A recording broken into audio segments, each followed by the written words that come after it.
आवाम को गौर फिक्र ये भी करना है, जो मौजूदा एमपी हैं गुलबर्गा के जनाब उमेश यादव साहब, उन्होंने अपने 5 साल के कार्यकाल में क्या क्या काम किए हैं, आपको ये भी ध्यान देना है। क्योंकि जब सेंट्रल में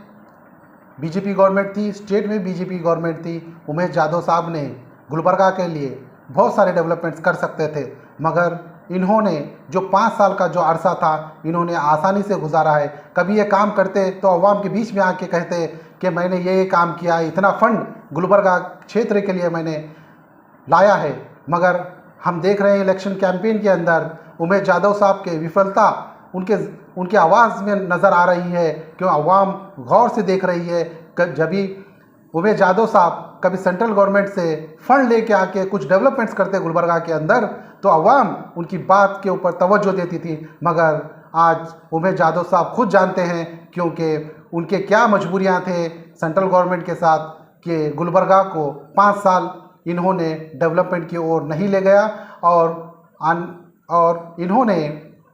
गुलबर्गा को 15 साल पीछे छोड़े हैं। हमको ये भी देखना है कि गुलबर्गा क्षेत्र हमारे जनाब मल्लिकार्जुन खड़गे साहब का है, जो AICC प्रेसिडेंट है, और हमारे हरदिल अजीज़ जनाब राधा कृष्णन जी यहाँ के कैंडिडेट हैं। और मीडिया कैप्चरिंग जो हमारे भारत का चौथा पिलर है, उसको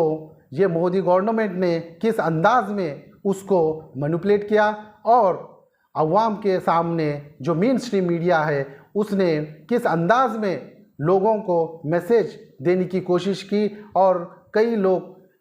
मीडिया से नाराज़ हैं क्योंकि मीडिया ने जो मौजूदा गवर्नमेंट के ऊपर एक सवाल भी पूछना था, आज तक भी मेन स्ट्रीम मीडिया ने नहीं पूछा। CBI और ED का किस तरीके से इस्तेमाल किया गया अपोजिशंस के ऊपर, ये भी हमको देखना है, क्योंकि एक सर्वे ये भी बताता है कि CBI और ED का उसका रेट ऑफ रिज़ल्ट का परसेंटेज कितना है। ये गवर्नमेंट ने बहुत बड़ी बड़ी बातें की थी कि जॉब्स के बारे में, कि हर साल हम नौजवानों को 2 करोड़ जॉब्स देंगे, मगर आज तक ये मौजूदा गवर्नमेंट ने 2 करोड़ जॉब पर ईयर इन्होंने नहीं दिया। आज आप देख रहे हैं कि जो 10th पास हुए हैं, डिग्री पास हुए हैं और ग्रेजुएशन कंप्लीट किए हैं, मास्टर डिग्री, पोस्ट ग्रेजुएट, जितने भी स्टूडेंट्स जो पास हो गए हैं आज भी इंतज़ार कर रहे हैं, क्योंकि ये मौजूदा गवर्नमेंट साल को 2 करोड़ जॉब देना था, मगर ये फेल हो चुकी है। तो आज नौजवान बेरोज़गार है, इसके बारे में भी अवाम जानती है, और ये सभी चीज़ जब वोट डालने जाएंगे तो भरपूर ये पब्लिक याद रखेगी, और जब ये मौजूदा गवर्नमेंट के ख़िलाफ़ जब वोटिंग करेंगे तब इनको महसूस होगा। अनकरीब लोकसभा का इलेक्शन हो रहा है और 7 तारीख को गुलबर्गा के अंदर पोलिंग डेट है, और मैं जानता हूं कि 7 तारीख का इंतज़ार गुलबर्गा की अवाम कर रही है, क्योंकि बेचैनी उनकी हमें नज़र आ रही है। ये जो हालातें हैं मैं आपको बताने जा रहा हूं कि आने वाले 7 तारीख के दिन आपको किन चीज़ों का ध्यान रखना है, क्योंकि जब एक फुल फ्लेज गवर्नमेंट फॉर्म होती है हिंदुस्तान के अंदर, तो जब किस तरीके से फैसले लिए जाते हैं अवाम के हित में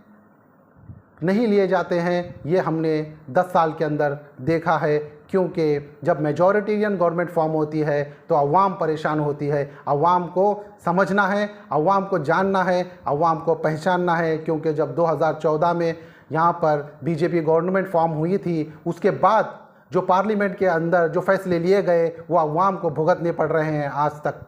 हम देख रहे हैं डीमोनेटाइजेशन हिंदुस्तान का सबसे बड़ा डिसीजन था जो हमारे प्राइम मिनिस्टर नरेंद्र मोदी जी ने लिया था, और अवाम डीमोनेटाइजेशन के अंदर कितनी परेशान हो गई, और गवर्नमेंट को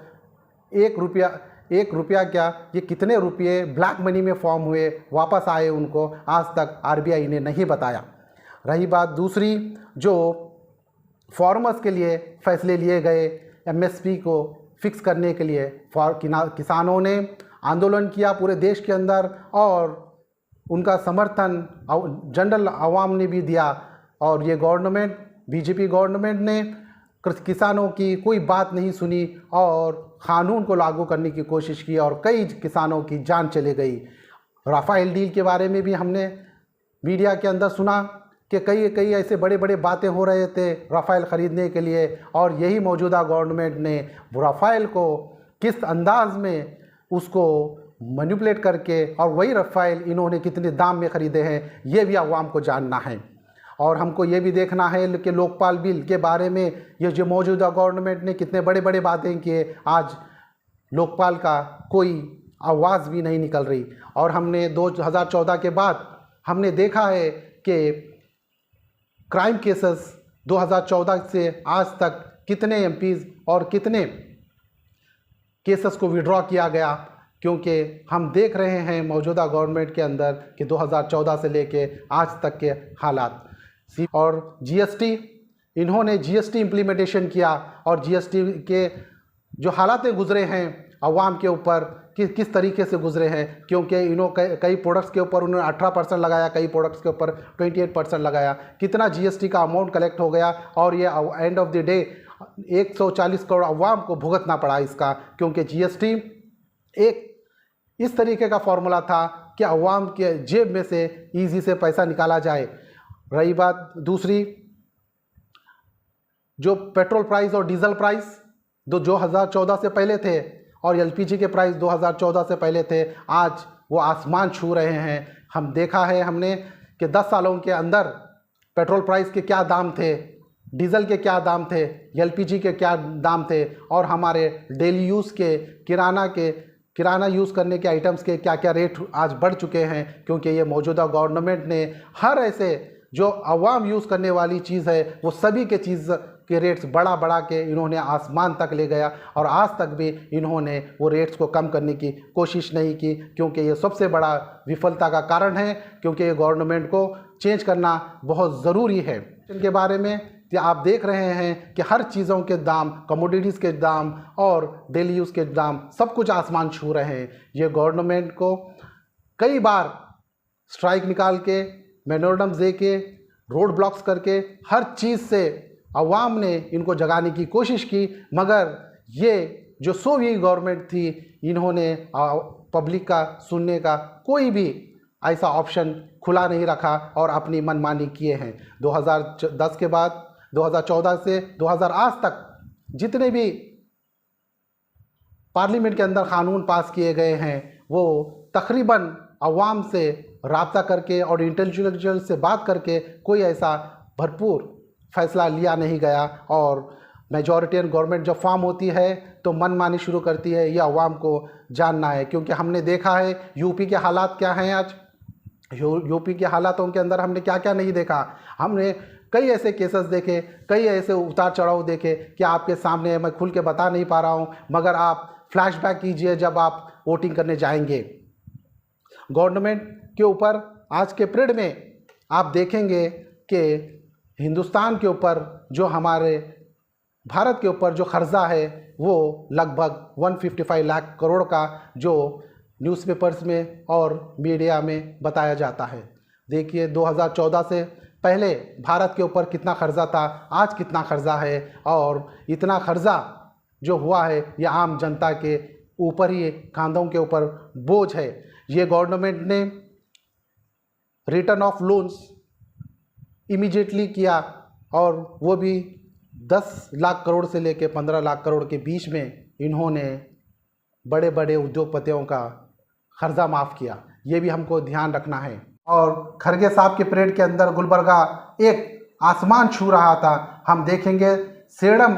रोड से लेके अलंद रोड तक हम थोड़ा बहुत जायज़ा करेंगे तो यहाँ पर ईएसआई हॉस्पिटल इन्होंने बनाया, ट्रोमा केयर सेंटर इन्होंने बनाया, सेंट्रल यूनिवर्सिटी इन्होंने बनाया,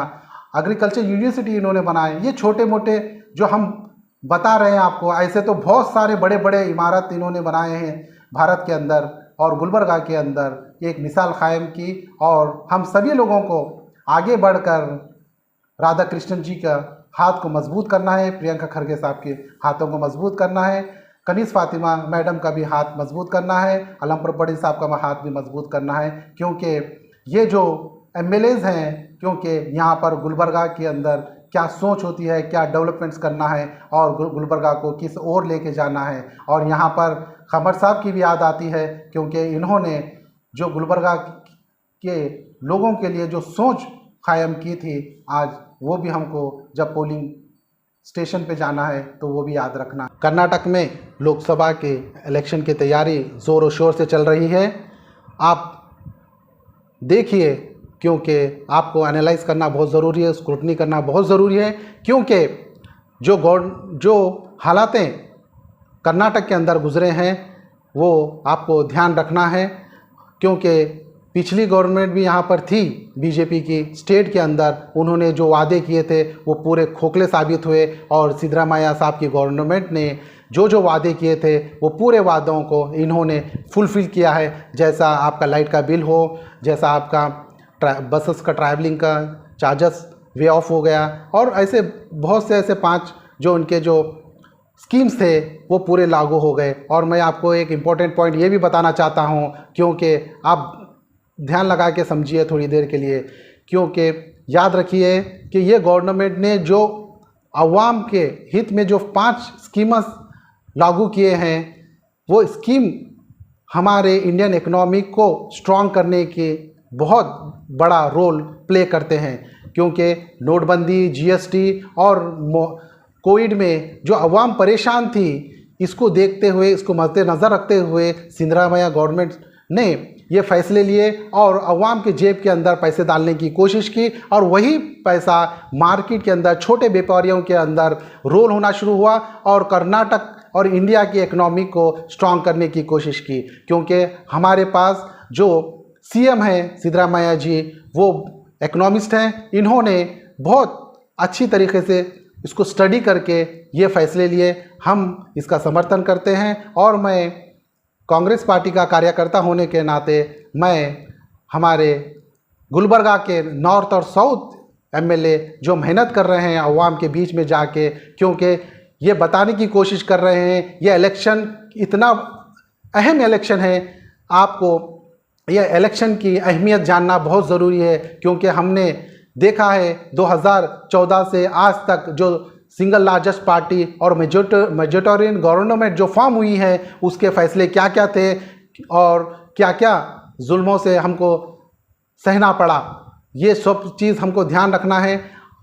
नॉर्थ और साउथ एमएलए हमारे मोहतरमा कनीज़ फातिमा जी, हमारे अलमपुर पटेल साहब, दोनों जो मेहनत कर रहे हैं, शरण प्रकाश पाटिल जी, हमारे